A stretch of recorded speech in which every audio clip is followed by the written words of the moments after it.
बिस्मिल्लाहिर्रहमानिर्रहीम। अस्सलाम वालेकुम। आप देख रहे हैं मुझे मेरे यूट्यूब चैनल पर और मैं मुज़म्मिल अवान हूँ। साबिक वज़ीर-ए-आज़म मियां नवाज शरीफ साहब ने लंदन में जो प्रेस कॉन्फ्रेंस की वो अदलिया के मामलात से मुतल्लिक की। जिस तरह से एक हाइप खड़ी हुई है और वो हाइप ये है कि जी एक अदालत उज़्मा, पाकिस्तान की सबसे बड़ी अदालत उज़्मा सुप्रीम कोर्ट ऑफ पाकिस्तान, उससे तमाम पाकिस्तान की पॉलिटिकल पार्टीज, बार काउंसिल्स, वकला बरादरी, सिविल सोसाइटी, सहाफ़ी बरादरी सब यही एक इल्तिजा कर रहे हैं कि जी वो फुल कोर्ट बना दे। लेकिन वो फुल कोर्ट नहीं बना रहे। चीफ जस्टिस साहब ने इसको अपनी जिद और अपनी अना का मसला बना लिया और वो समझते हैं कि अगर वो फुल कोर्ट बनाएंगे तो उनको बड़ी बुरी शिकस्त होगी पूरी अदालत में और बड़ी अदालत में उनकी इंसल्ट हो जाएगी, इसमें कोई शक नहीं है। लेकिन चीफ साहब ने चूंकि ये दिमाग के ऊपर सवार कर ली बात और फिर वो अदालत में रो पड़े और जी हमारे भी जज्बात हैं, हमारे भी जज्बात मजरू होते हैं। तो मैं आज चीफ जस्टिस साहब से सिर्फ इतनी सी बात पूछना चाहता हूं कि चीफ साहब, जब जस्टिस काजी फायज ईसा साहब को कटहरे में खड़ा किया, जब उनकी अहलिया को कटहरे में खड़ा किया, तो उस वक्त आपके जज्बात मजरू नहीं हुए? जब जस्टिस काजी फायज ईसा साहब की अहलिया सेरीना ईसा साहिबा, जो पाकिस्तान के इदारों को जवाब दे नहीं है, जो पाकिस्तान के अकाउंटेबिलिटी के सिस्टम को जवाब दे नहीं है, वो अदालत में खड़ी होती हैं, वो कटहरे में खड़ी होती हैं, तो सर तब आपको एहसास नहीं हुआ, तब आपके जज्बात मजरू नहीं हुए? जब आइन और कानून की सरे आम धज्जियां उड़ाई गईं और एक डिप्टी स्पीकर जो कौमी असेंबली में 3.5 साल डिप्टी स्पीकर रहा, कासिम सूरी, जो जाली वोट लेकर कौमी असेंबली का डिप्टी स्पीकर रहा और 3.5 साल वो स्टे ऑर्डर के ऊपर रहा, तब सर जज्बात मजरू नहीं हुए? तब आपको एहसास नहीं हुआ? जब इमरान खान साहब ने इसी सुप्रीम कोर्ट के ऊपर शलवारें लटकाई, इसी सुप्रीम कोर्ट के ऊपर जो है वो उन्होंने हमला करवाने की कोशिश की, पार्लियामेंट के पीटीवी के जो है वो गेट तक तोड़ दिए, तो तब आपके जज्बात मजरू नहीं हुए? सर आज तो बड़े जज्बात मजरू हो रहे हैं और ये जज्बात मजरू क्यों हो रहे हैं, ये बेसिकली इस बात का जवाब अदालत उज़्मा ने नहीं देना, इस बात का जवाब चीफ साहब आपने देना है, आपके साथ बैठे हुए जजेस ने देना है, जिन्होंने आइन और कानून के फैसले करने की कसम खाई हुई है और जिन्होंने ये फैसला किया हुआ है। हलफ उठाते हुए चीफ साहब आपने ये हलफ उठाते हुए इस बात का इयादा किया है कि मैं सच्चे दिल से इस बात का इयादा करता हूं कि मैं पाकिस्तान में आइन और कानून की हुक्मरानी और जमहूरियत की सरबुलंदी पर यकीन रखूंगा और उसके मुताबिक फैसले करूंगा। तो सर फैसले आज नजरिया जरूरत के तहत हो रहे हैं। फैसले आज justice Munir, justice Sajjad Ali Shah, justice Iftikhar Chaudhry, justice Saqib Nisar, justice Asif Saeed Khosa और जस्टिस गुलजार के हो रहे हैं। आज फैसले आइन और कानून के मुताबिक नहीं हो रहे, आज फैसले किसी और तरह से हो रहे हैं, किसी और तर्ज के हो रहे हैं और वो फैसले इस सिस्टम के लिए नाकाबिले तलाफी नुकसानदेह साबित हो सकते हैं। इस सिस्टम के लिए बहुत ज्यादा आप समझ लें कि खतरनाक साबित हो सकते हैं और इस सिस्टम के लिए जहर आलूद साबित हो सकते हैं जो इस वक्त फैसले अदालत उज़्मा के हो रहे हैं। अगर फुल कोर्ट बन जाएगा तो कोई जिद और अना तो नहीं होनी चाहिए किसी की, कोई खलफलिश तो नहीं है किसी से, कोई पर्सनल क्लैश तो नहीं है किसी से। आपकी सुप्रीम कोर्ट में ही अक्सरियत है ना, आप ही के तो जजेस को अपॉइंट करवाया वजीर कानून आजम नज़ीर तारड़ साहब ने। वो जो 8 महीने एक अदालती बहरान रहा, जो कॉन्स्टिट्यूशनल क्राइसिस, जो आईनी बहरान अदालत में नजर आया, वो उसके बावजूद आजम नज़ीर तारड़ साहब ने आप ही के पेश करदा जो जजेस के नाम थे उनकी मंजूरी के लिए आपसे मुशावरत की और उसको फाइनल किया। और सर अभी भी डर है कि फुल कोर्ट बन जाता है तो उसमें कोई नुकसान होगा, उसमें इस अदालत की जो है वो इज्जत, अदालत के वकार में इजाफा होगा, उसमें किसी की इमा या किसी की मर्जी शामिल नहीं होगी या किसी की जिद और किसी की अना शामिल नहीं होगी, उसमें इस अदालत का फैसला होगा। इस अदालत उज़्मा के फैसले को हरफ आखिर समझा जाएगा, इस अदालत उज़्मा के फैसले का बोलबाला होगा। लेकिन यहाँ पर प्रॉब्लम यह है कि जो हम लोग अपनी जिद बना चुके हैं कि जी असी साढ़े जज्बात मजरू है, भाई बताया जाए रोना किस बात का है? यह तो बताया जाए रोना किस बात का आ रहा है? रोना इस बात का आ रहा है कि इमरान खान साहब इक़्तिदार से उतर गए, रोना इस बात का आ रहा है कि आपकी जो साहिबजादी हैं सहर बंदयाल, उनको पैमरा में नौकरी से बरतरफ किया गया, उनको निकाला गया जब इमरान खान की हुकूमत की। रोना इस बात का आ रहा है कि पाकिस्तान में फैसले होंगे तो आपकी मर्जी के मुताबिक होंगे। इट डजेंट मीन कि चीफ जस्टिस जो हैं वो अदलिया के जजेस को कहें कि जी मेरे जजेस पे बात होगी तो मैं बोलूँगा। और भाई जजेस पाकिस्तान के जजेस हैं, जजेस करोड़ों अवाम के जजेस हैं। जजेस किसी की जाती जागीर तो नहीं है, किसी का पर्सनल इंटरेस्ट तो नहीं है उनमें, किसी का जाती मुफाद तो नहीं है। वो जजेस आइन और कानून के मुताबिक फैसले करेंगे और उनके फैसलों को हरफ आखिर समझा जाएगा। वही जजेस जो सुप्रीम कोर्ट में बैठकर फैसले करते हैं, उनके जजेस को कोई अथॉरिटी को बाहर का मुल्क आकर चैलेंज तो नहीं करेगा पाकिस्तान में कि जी आपने ये फैसला क्यों दिया। लेकिन यहां पर प्रॉब्लम यह है कि जब इंसाफ ही नहीं होगा, इंसाफ के बुनियादी जो तकाजे हैं वही पूरे नहीं होंगे, जब निज़ाम अदल और निज़ाम इंसाफ के ऊपर लोग सवालात उठाएंगे, सवालात से उठकर अगर हम बात करें, सवालात से हटकर अगर हम बात करें तो उंगलियां उठाएंगे, वो ज़्यादा बेहतर होगा। तो सर फिर कौन इन फैसलों को मानेगा? नवाज शरीफ साहब ने लंदन में जो प्रेस कॉन्फ्रेंस की उसके ऊपर बहुत डिटेल से बात करूंगा। और दूसरा जो इंतखाबात से मुतल्लिक इत्तेहादी जमातों का जो इजलास हुआ, जो मुशावरती इजलास हुआ, PDM का हुक्मरान इत्तेहाद की जो इत्तेहादी जमातें, उनका जो वज़ीर आज़म मियाँ शहबाज शरीफ साहब की ज़ेर सदारत इजलास हुआ, उसमें क्या अहम फैसले हुए उसके ऊपर भी बात करूंगा। सबसे पहले तो जी नवाज शरीफ साहब के ऊपर आते हैं जो बहुत गरजे बरसे और उन्होंने पहले कह दिया कि जी जो 3 रुकनी बेंच है इसके ऊपर हमें एतबार नहीं है, इस 3 रुकनी बेंच के ऊपर हमें एतबार नहीं है। उसकी वजह यह है कि ये 3 रुकनी बेंच जो बार बार वही बेंच बन जाता है, कभी 3 रुकनी कभी 5 रुकनी, ये एक रवायत चल पड़ी है कि जी वही 3 जजेस बैठकर, वही 5 जजेस बैठकर फैसला दे दें और वही जो है वो तस्लीम कर लिया जाए। ये बार बार, एक बार हुआ, 2 बार हुआ, 3 बार हुआ, इट डजेंट मीन कि ये बार बार होगा और इसको कोई तस्लीम नहीं करेगा। ये फैसला नवाज शरीफ साहब कह चुके हैं कि ये फैसला सबको पता है क्या आएगा, ये हमें भी पता है, ये जो हम सहाफ़ी हैं हमें भी पता है, हमारी सहाफ़ती बरादरी को भी पता है, कोर्ट रिपोर्टर्स को भी पता है, जो कोर्ट की बीट करते हैं, जो अदालतों की बीट को कवर करते हैं, उनको भी पता है फैसला क्या आना है। लेकिन सर ये जो फैसला है इसको कोई तस्लीम ही नहीं करेगा।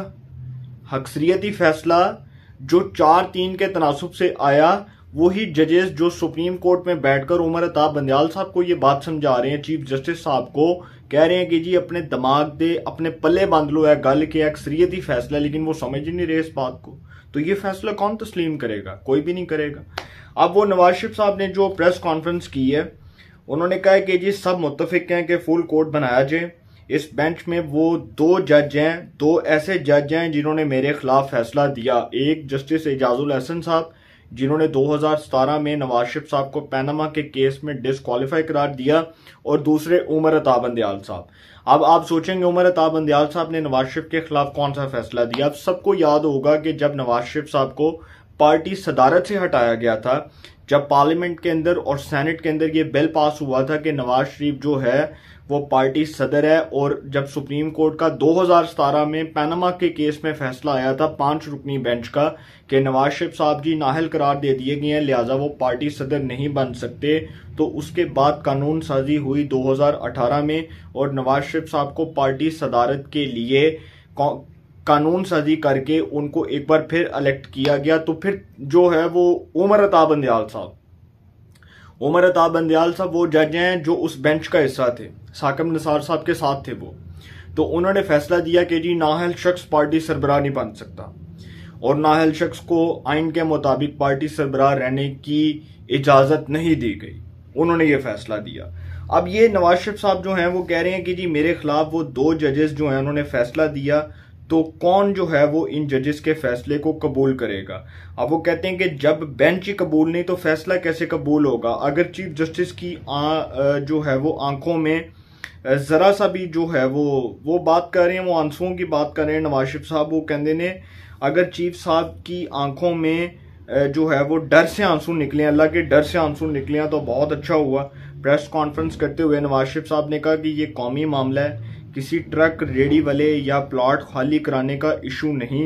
2017 में जब वज़ीर आज़म था तो मुल्क में किस तरह के हालात थे, हमारे दौर में डॉलर 105 रुपए का था। हमने अपने दौर में लोड शेडिंग ख़त्म की, गुर्बत का खात्मा किया। 2017 में भी इस किस्म का बेंच बना था, जिसकी वजह से मुल्क तारीख नज़र आता है। कौम के लोगों, आंखें खोल कर देखो कितना संगीन मजाक हो रहा है। कौम को मकरूज कर दिया गया, एक एक डॉलर के लिए भीख मांगने पर मजबूर कर दिया गया। साबिक चीफ जस्टिस मियां साकिब निसार और दीगर रिटायर्ड जजेस कौम को बताएं कि मुझे क्यों निकाला, मुझे क्यों नाअहल करार दिया गया। एक शख्स की खातिर इस किस्म के फैसले किए जा रहे हैं जो मुल्क कौम के लिए नुकसानदेह हैं। जस्टिस शौकत अजीज सदीकी ने जो बातें कही, इस पर नोटिस लिया गया। उन्होंने सवाल किया चीफ साहब से कि जो जस्टिस शौकत अजीज सदीकी ने बातें की थी, क्या इस पर चीफ जस्टिस साहब ने कोई नोटिस लिया? कोई नोटिस नहीं लिया। क्या जनरल बाजवा की बातों पर नोटिस नहीं बनता? उन्होंने ये भी सवाल किया।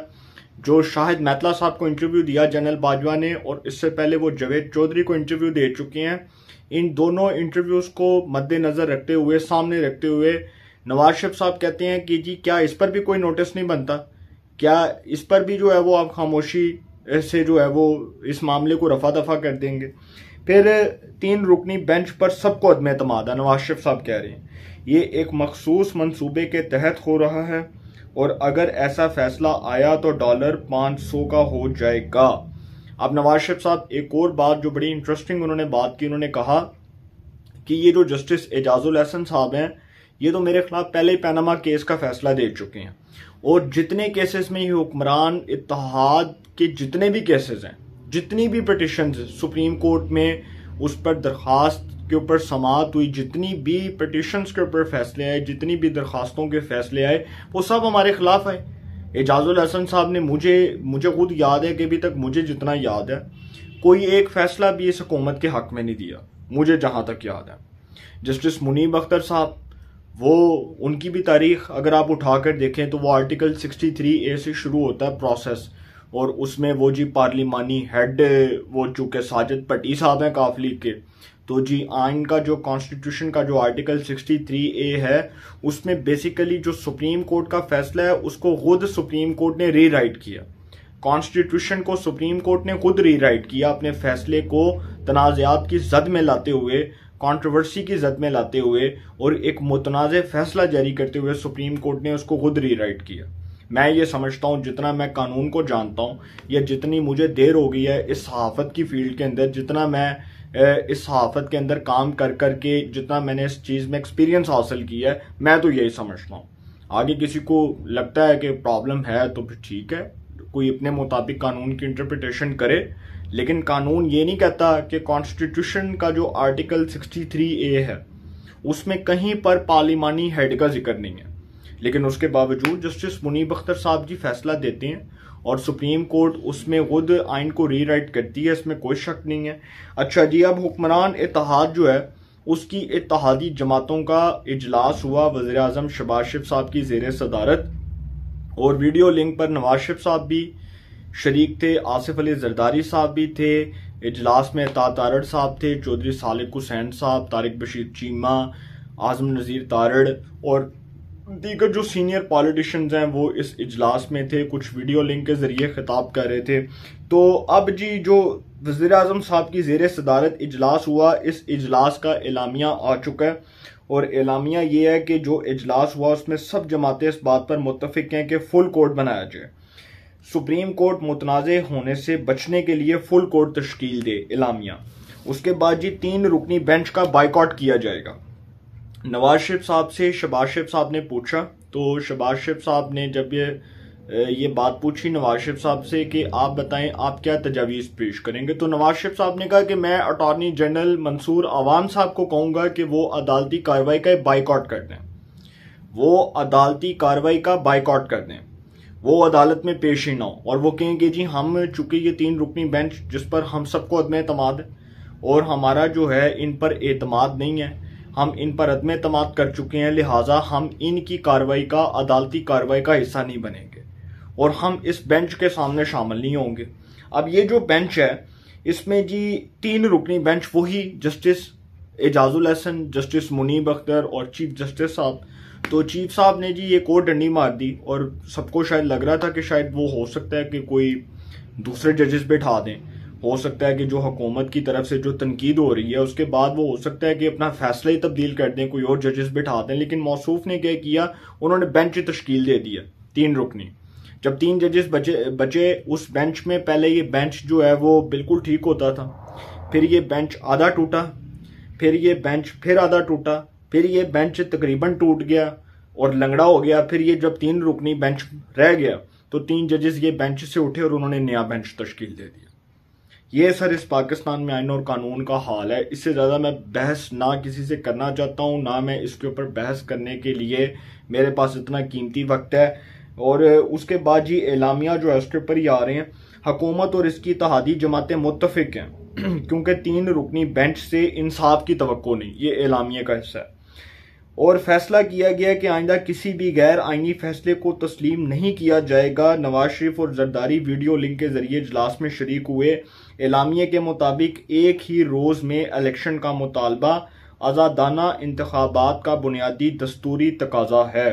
इस मुतालबे से इनहराफ मुल्क को तबाह कुन सियासी बहरान में मुब्तला कर देगा और ये सूरत हाल मुल्क के मुआशी मफादात पर खुदकुश हमले के मुतरादिफ होगी। आइन के आर्टिकल 218(3) के तहत इलेक्शन कराना इलेक्शन कमीशन का इख्तियार है। सुप्रीम कोर्ट को इलेक्शन कमीशन के इख्तियारात में मुदाखलत नहीं करनी चाहिए और गुरेज करना चाहिए। एलामिया का हिस्सा। इजलास में शुरका ने 3 रुकनी बेंच पर अदम एतमाद करते हुए कहा कि असखुद नोटिस के 4 रुकनी अक्सरियती फैसले को मानते हुए मौजूदा अदालती कार्रवाई खत्म की जाए। 4 रुकनी बेंच के अक्सरियती फैसले को मानते हुए मौजूदा हालात में कार्रवाई खत्म की जाए, ये एलामिया का हिस्सा है। और इसका मतलब ये है कि वो जो 4 रुकनी बेंच था, वो जो 4 जजेस थे, justice Jamal Khan Mandokhail, justice Mansoor Ali Shah, justice Yahya Afridi और जस्टिस सतर मिनिल्ला, वो जब 4 इस पिटीशन को ही डिसमिस कर चुके हैं और अस खुद नोटिस 4-3 से खारिज हो गया, तो सर फिर अदलिया बैठ गई इस फैसले को टेक ओवर करके और कह रही है कि जी हम इसके ऊपर फैसला देंगे। ये केस स्टार्ट कहां से हुआ, इसके ऊपर आते हैं। ये केस स्टार्ट हुआ कि जो CCPO लाहौर गुलाम महमूद डोगर, जो माशाल्लाह बहुत अच्छी शोहरत रखते हैं, और उनकी अगर शोहरत के ऊपर बात करूं तो फिर मेरा भी सर शर्म से झुक जाएगा। और वो जिस तरह से उन्होंने पाकिस्तान में आप समझ लें कि पुलिस के निज़ाम को तबाह किया, ये पोलिटिसाइज करने की कोशिश की, पुलिस के स्ट्रक्चर को पोलिटिसाइज करने की कोशिश की, और वो शख्स CCPO लाहौर के ओहदे पर, इतने बड़े ओहदे के ऊपर तैनात हुआ इसलिए कि वो परवेज लाई कट आउट है। बस उसको ये एजाज हासिल है, वो बेवाओं के प्लॉट पर कब्जा करे, वो गरीबों के जो है वो हकूक पर डाका डाले, वो गरीबों के साथ जो है वो नारवा सलूक रखे, वो लोगों की बदवाएं ले, और उसके बाद सुप्रीम कोर्ट में उसका केस लगे और 2 जज साहब जो जस्टिस मुज़ाहिर अकबर नकवी साहब हैं वो बैठ के कह दें कि जी चीफ साहब वो जो है ना असखुद नोटिस बनता है इस केस में, तो चीफ साहब जी असखुद नोटिस ले लें। और वो आपको शायद याद होगा कि जस्टिस एजाजुल हसन साहब जो हैं वो उन्हीं की सरबराही में ये बेंच जो है उसने फैसला दिया कि CCPO गुलाम महमूद डोगर का जो है वो तबादला रोक दिया जाए। जब इसका तबादला हुआ था तो जस्टिस एजाजुल हसन, जस्टिस मुज़ाहिर अकबर नकवी और जस्टिस मुनीब अख्तर, फिर ये 3 जजेस बैठ गए और इन्होंने फैसला दे दिया। और फिर जी वो चीफ साहब को जी खुद नोटिस के लिए कह दिया। इस केस में इलेक्शन कमीशन जो है, इस केस में इलेक्शन कमीशन का क्या रोल है? सवाल तो ये बनता है, आपने इंतखाबात से मुतल्लिक खुद नोटिस ले लिया, आपने इलेक्शन कमीशन को फरीक बना दिया, जबकि इलेक्शन कमीशन का सुप्रीम कोर्ट में ही जवाब था कि गुलाम महमूद डोगर, अगर इलेक्शन हो जाते हैं तो गुलाम महमूद डोगर का ट्रांसफर लाजमी है, क्योंकि वो पोलिटिसाइज कर रहा है पाकिस्तान में। एक शख्स जो है वो अगर इतने बड़े ओहदे के ऊपर तैनात है और उसके ऊपर इतने संगीन एलिगेशंस हैं, तो मैं हैरान हूं कि यार उसका फैसला सुप्रीम कोर्ट में हरफ आखिर समझा जा रहा है। एक जज साहब है, उनकी ऑडियो लीक हुई है, मुज़ाहिर अकबर नकवी साहब, चले नाम भी ले लेता हूं, मुज़ाहिर अकबर नकवी साहब, उनकी ऑडियो लीक हुई है। उसके ऊपर तमाम लोग कह रहे हैं, पाकिस्तान बार काउंसिल कह रही है, वकला बरादरी कह रही है, सिविल सोसाइटी कह रही है, सियासतदान कह रहे हैं, साफी बरादरी कह रही है, पाकिस्तान का बच्चा कह रहा है कि रेफरेंस के ऊपर समाअत की जाए, रेफरेंस को काबिल समाअत करार दिया जाए, सुप्रीम जुडिशल काउंसिल में रेफरेंस की तारीख मुकर्रर की जाए। लेकिन नहीं, SRD जिद है यार, SRD ना है, हमने नहीं करना। उसकी वजह यह है कि हमें वो जज पसंद है और हमने जो है वो फैसला नहीं करना। फाइज ईसा की बारी आती है तो यही उमर अता बंदयाल साहब उठकर कह देते हैं कि जी वो जी इनकी जो अहलियां हैं उनसे मुतल्लिक FBI को तहकीकात का हुक्म दे दिया। भाई FBI भी तहकीकात कर सकता है। सुप्रीम कोर्ट में जज आप में, फैसला आपका होगा। बाकी जजेस ने फैसला दिया, अक्सरियती फैसला था कि फायज ईसा के खिलाफ ये जो रेफरेंस है ये नाकाबिले समात करार दिया जाए, और चीफ साहब उस बेंच में शामिल थे। चीफ साहब ये जो मौजूदा चीफ जस्टिस हैं ये उस 10 रुकनी बेंच का हिस्सा थे, उस 10 रुकनी लार्जर बेंच के सरबराह थे। और ये वो जज साहब हैं उमर अता बंदियाल साहब जिन्होंने फायज ईसा साहब के खिलाफ फैसला दिया था। आप यहां से अंदाजा लगा लें, इस पाकिस्तान में आइन और कानून की अगर बात कोई करेगा तो तौहीन अदालत, कंटेम्प्ट ऑफ कोर्ट, हम तौहीन अदालत में बुला लेंगे। भाई ये नहीं हो सकता। ये पाकिस्तान में आइन और कानून अगर चलेगा तो वो आइन और कानून किसी की मर्जी और किसी की मंशा के मुताबिक नहीं चलेगा, वो किसी के स्टैंडर्ड्स के मुताबिक नहीं चलेगा। वो चलेगा तो वो आइन और कानून के मुताबिक इस पाकिस्तान में फैसले होंगे। वो आइन और कानून को अगर कोई अपने तरीके से इंटरप्रिटेट करने की कोशिश करेगा, उसकी इंटरप्रिटेशन करने की कोशिश करेगा, उसकी तशरीह करने की कोशिश करेगा, तो वो बैठा है, वो करे।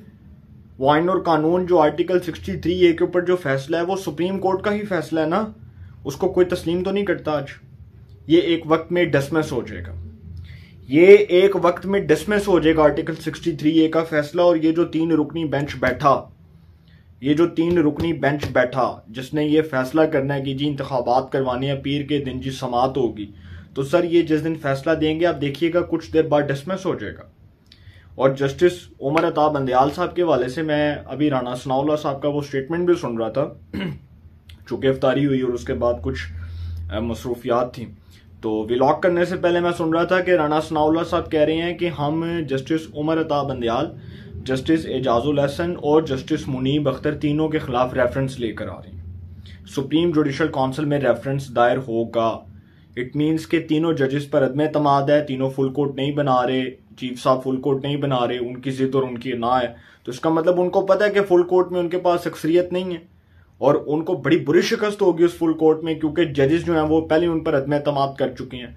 जस्टिस सरदार तारिक, जस्टिस काजी फायज ईसा जो पहले इनके खिलाफ फैसला दे चुके हैं उमर अता बंदियाल साहब के खिलाफ कि ये किस तरह से केसेस और किस तरह से बेंचेस की फिक्सेशन करते रहे। फिर उसके बाद जस्टिस अतर मिनिल्ला और जस्टिस याहिया अफरीदी का इस 9 रुकनी बेंच में फैसला इनके खिलाफ चार्जशीट है।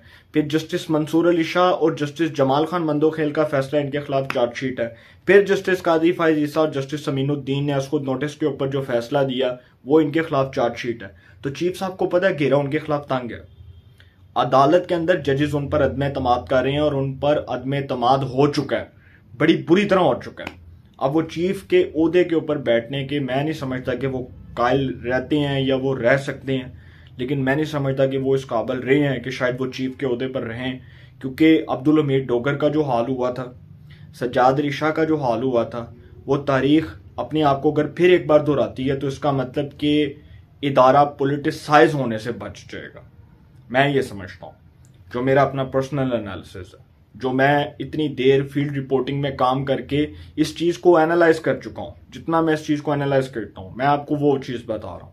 और अगर वही फैसले, वही 3 रुकनी 5 रुकनी, फिर उसके बाद वही फैसले करवा दिए, तो सर वो फैसले कोई तस्लीम नहीं करेगा। Enough is enough. इदारे की तरफ से, पार्लियामेंट की तरफ से पैगाम मिल चुका है, कानून साजी भी हो चुकी है और सियासतदान भी कह चुके हैं कि अगर ये 3 रुकनी बेंच ने अपना कोई फैसला इस मुल्क को कौम पर मुसल्लत करने की कोशिश की तो फिर दमादम मस्क अंदर होगा, रेफरेंसेस जाएंगे। और फिर आप देखिएगा कि एक दिन ऐसा आएगा कि सुप्रीम कोर्ट में वो दीगर जजेस बैठकर चीफ साहब के फैसले को पकड़ के रद्दी की टोकरी में फेंक देंगे और कहेंगे हमने आपका फैसला डिसमिस कर दिया। Enough is enough. अपनी राय का कमेंट्स में जरूर इज़हार कीजिएगा। इंशाल्लाह एक नए सेगमेंट के साथ फिर मुलाकात होगी। अपना बहुत ख्याल रखिएगा। अल्लाह निगहबान।